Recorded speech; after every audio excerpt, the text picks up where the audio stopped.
He took it to an interesting place. Obviously, it's been a trying, what are we looking at? The story came out in December. So we're looking at about 3 months in Baltimore. The story came out from, I believe, Mike Preston was the journalist, that like Lamar Jackson was falling asleep in team meetings.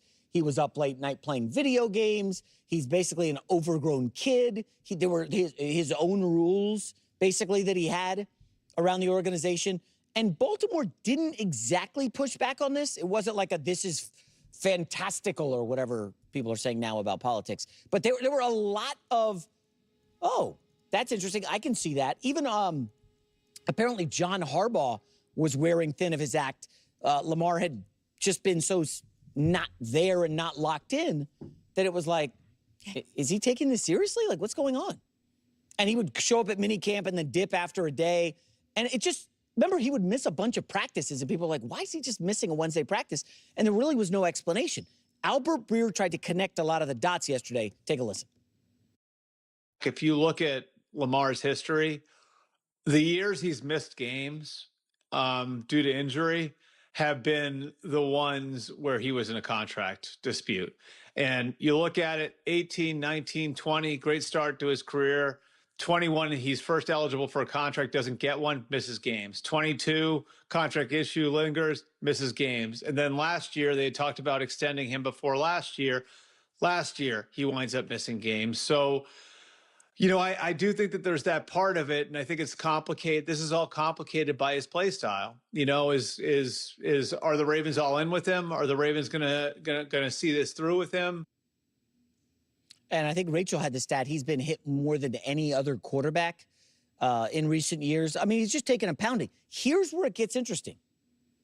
So he's a 2-time MVP. So there is a chorus of folks saying, oh, you got to pay him. He's Lamar Jackson. You want to compete? Well, does paying Lamar mean you're automatically going to compete? I mean, they missed the playoffs last year. I know it was week 18, and if the kicker makes a field goal that's very makeable, I think it was 44 yards, they're in the playoffs. No big deal, and Pittsburgh misses. The problem is they didn't make the kick, and Lamar missed games, and they weren't great. And then it was compounded when essentially they push out the coach. Now, I say they because it was the Ravens, but I mean, more than a few people think Lamar Jackson was involved in that. And then it got worse. They lose their center, Linderbaum. He goes to the Raiders. They try to get Crosby. They pull out of it. Then they get Hendrickson. And you look at the depth chart, they lose 2 of their 3 tight ends. Mark Andrews is still there, but they lost likely in free agency. And the third-string tight end, who was pretty good, kid out of Iowa State, he's now with the Chargers. So you're losing depth. You've got an unhappy quarterback. You've got a rookie first-time coach. You've got the black eye of the Max Crosby saga. You bring on Hendrickson. I don't know. You know, he's a fine player. Is he going to be a game changer for that defense? I don't know. I feel bad for Jesse Minter. You see him here posing with his family. First time he gets a head coaching job, he's got a minefield in Baltimore. Yeah, he's got a quarterback who, when healthy and locked in, is awesome. But I'm not so certain that things are looking rosy in Baltimore. And I'll add this.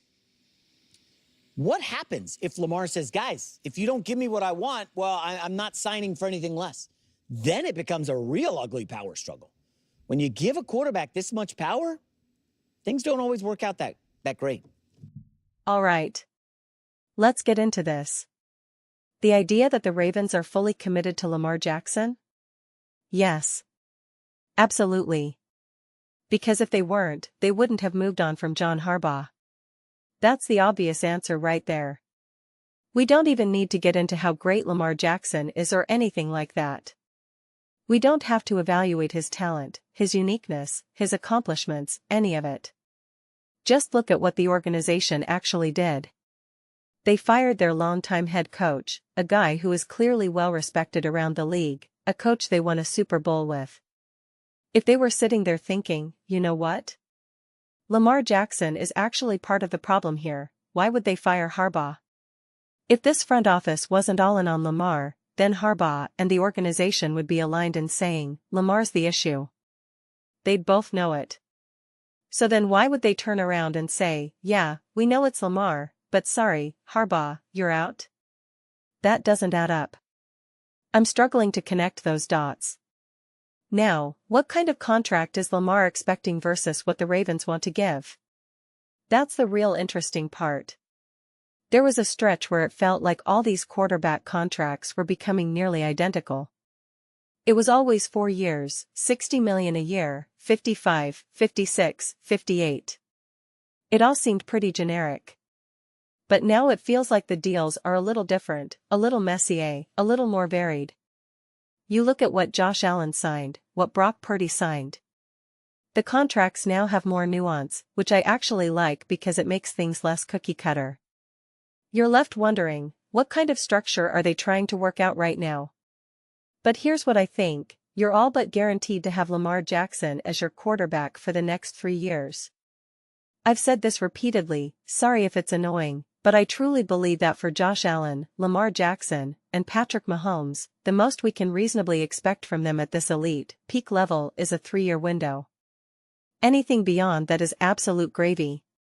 If we get into the 2030s and we're still watching these three balling out at the level we've seen, I'll be the first one screaming about how lucky we are to witness this kind of greatness. But realistically, let's say you sign a 4-year contract. At most, you get 3 great years, and that 4th year is a bit of a bummer where you're saying, he's just not the same. And you're paying him even more money. But 4 years from now, contracts are going to be even higher anyway.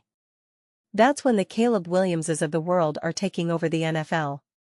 And maybe at that point, the Ravens say, okay, it's time to look for another quarterback. You're not actually hurting yourself. You're not putting yourself in a bad situation. I made a similar take a couple years ago about Jordan Love and the Green Bay Packers. I said, he's going to be your quarterback for the next 4 years. Sure, you might be paying him a little early relative to what he's shown, but regardless, he's your guy. Just pay him, take care of it, and that's your process. Now he's got 2 years of play under his belt, you're heading into year 3. If he ends up being terrible and you start thinking about drafting another quarterback, you still have him for that 4th year. If you're able to land someone like Arch Manning, you can let him sit for a season. Whatever the scenario, you're still in a good spot. You're not trapped. And if he plays great, then the money all works out. So I don't think you have to overthink a situation like this. When it comes to getting an extension done, the Ravens obviously don't want to be in a position where they're saying, come on, Lamar, take only 55 or 50 million so we can build a great team and win a Super Bowl. And Lamar is sitting there saying, I want the money. That's always the point of contention. And this is where fans continue to get it wrong. They ask, why should Lamar take a pay cut? The money goes to the players. It doesn't go to the owners. It doesn't go to the organization. They're not handing out bonuses to themselves. Even when you look at free agency, money that isn't spent gets rolled over or redistributed to the NFLPA. It goes to the players. So this whole idea of a pay cut, people say it all the time about Dak Prescott. Jerry Jones should take a pay cut. But Jerry Jones isn't pocketing that money. That's not how it works. For whatever reason, people still refuse to accept that as part of the conversation. Then you get into the interesting aspects of structuring an extension, guaranteed money, void years, all that stuff. The tricky part with void years is that you pay Lamar Jackson, and you're willing to push some of that cap hit into years 4 and 5 because you're confident he'll still be your quarterback then and it'll be worth it. When you get to that point, you extend him again and redistribute the dead cap. The problem, and this is what I've said about Mahomes, is that structuring contracts now is a lot harder. If you believe he's going to be great for 3 years, even if year 4 is a down year, you're still dealing with a dead cap situation that can hurt you. But you're never going to have a smooth transition from a world-class, elite quarterback. When it's time for Lamar to move on and retire, chances are you're not going to just draft another top 3 quarterback. The fact that you even got Lamar in the first place was sheer luck. If everyone knew what Lamar Jackson was going to become, the Ravens never would have been in a position to draft him. Same with Mahomes, same with Josh Allen. Joe Burrow is the only one in this top 4 elite quarterback era who was the consensus number 1 pick. So it's always going to be messy at this stage. I do believe it's very much on the table that all these quarterbacks are simply not going to age like Tom Brady. I've repeated that a million times, and you need to keep that in the foreground when having these conversations. But we're twisting that into questioning whether the Ravens are all in on Lamar. They obviously are. What would be the other magical option here? If they legitimately weren't all in, if they were saying, Lamar's sleeping in meetings, we don't like him, whatever, then they would have kept Harbaugh. Then they would have tried to trade Lamar Jackson. If you're truly not all in, no matter what the contractual repercussions are, you say, we're going to trade him, get draft capital, be terrible this year, and then draft Arch Manning or whoever you want in next year's draft. Boom. You're not going to be making moves for Max Crosby and trading first-round picks. You could say, well, maybe they realized they're not all in. I guess, but I don't know. If you're legitimately not all in, you take a big swing. You put Lamar on the market. You say, we're making an unprecedented move. We're moving on from him. Think about it, Max Crosby went for 2 firsts. You're going to get at least 2 firsts for Lamar, maybe more. Then you're terrible this year. You grab Geno Smith or someone as your quarterback, unload all your talent, and there you go. Even if you wanted to do that, you could still fire Harbaugh, bring in a new coach, and rebuild. But that's kind of messy, honestly.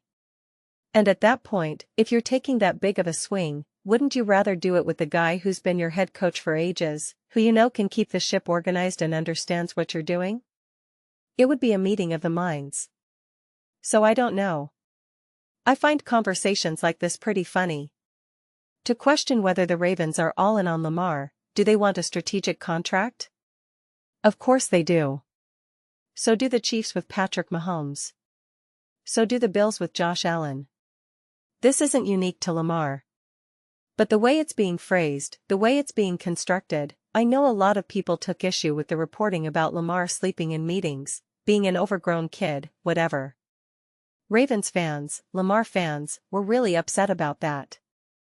I'll say this, it's probably not 100% true, but I'm sure there are some layers of truth there. Most of the time when you hear stuff like that, there are kernels of truth. Whether it's exaggerated or magnified, I think there are probably some kernels. And if that's the case, then it's on Lamar Jackson's shoulders to elevate, to be better, to continue to grow and evolve. Because he is taking a beating. His body is taking a beating. He is going to slow down. He will need to continue to evolve as a quarterback if he wants to keep playing at an elite level for the next 3, 4, 5, 6 years and beyond. Otherwise, you find yourself in a position where you do fall off a cliff. And unless you have the right offensive coach around you, it can get pretty tricky and pretty ugly pretty quickly. Then a team will move on from you, will abandon you. We've seen that again and again.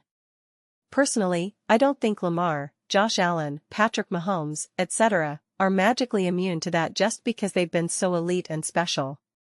That's why the best thing Patrick Mahomes has going for him is that Andy Reid is his coach. Reid knows how to adapt and evolve a quarterback as they age. In this moment, Lamar Jackson doesn't necessarily have that luxury, that benefit. So you want to see him continue to put in the work. Baltimore Ravens conversations always tend to lean quite contentious. There's always a little smoke. I think Ravens conversations have the highest chance of really catching emotional fire. There seems to be, with the Ravens and Lamar especially, such a readiness and eagerness to crank the emotional energy up to the absolute max. So when I see things like believe Ravens are all in with Lamar, I'm like, oh man. Lamar sleeping in meetings, playing games, being an overgrown kid, I'm like, okay. Honestly, videos like this, I find myself more excited to read the comments. My gut tells me the comment section is going to be a little crazy down there. So I look forward to reading it. Let me know your thoughts in the comments below. I read every single comment. So whether you agree with me or disagree with me, either way, let's get into some discussions. Let's get into some fights, but ultimately, let's just have some fun. And please do consider subscribing. We're building an amazing community here. I absolutely love to see you part of it. I want to build something that we all genuinely feel connected to. Something that we're really excited to be part of. I think we're well on our way to doing it. Please don't forget to give this video a thumbs up. It really does help the visibility and the algorithm. Thank you so much. See you next time.